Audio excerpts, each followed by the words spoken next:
What's going on, good people? James Logan, founder, CEO, and head coach of Higher Level Coaching. So today I want to talk about informational interviewing, which is really your secret weapon in the job search. Informational interview is something that you might not have heard of, something that is not used a whole lot in the job search process. And basically what this is that you're reaching out to people in the field. You're reaching out to people who might be able to give you a position or give you an employee referral, and you're asking them for advice. You're asking them for information.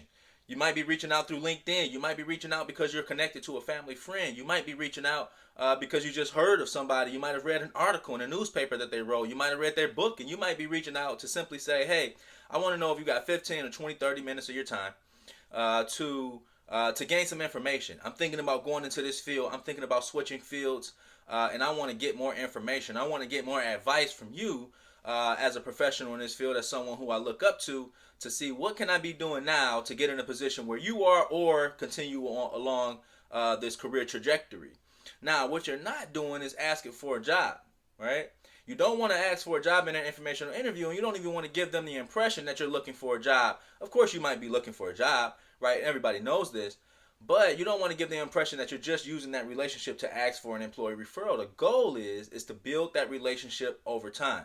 Right after that first initial interview, that informational session, make sure you stick to the guidelines or to the time limit you mentioned in your initial request. So if you say 15 minutes, stick to that 15 minutes. If you say half hour, stick to that half hour, even if they insist. You want to show them that you respect their time. And then you want to go on and continue. You want to continue to build that relationship by following up. Follow up with them.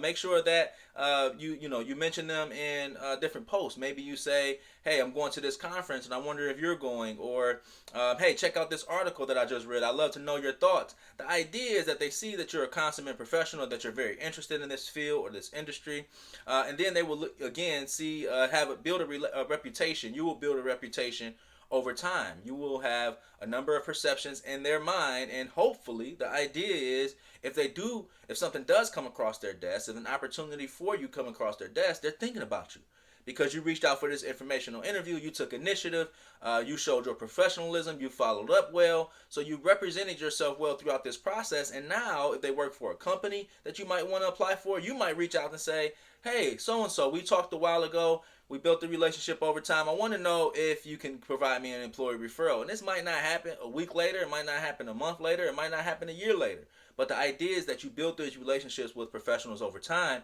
and you do it through informational interviewing. This is one way where you can get the interview with the company or a corporation or individual without you applying for this opportunity. So you, in a way, force this issue.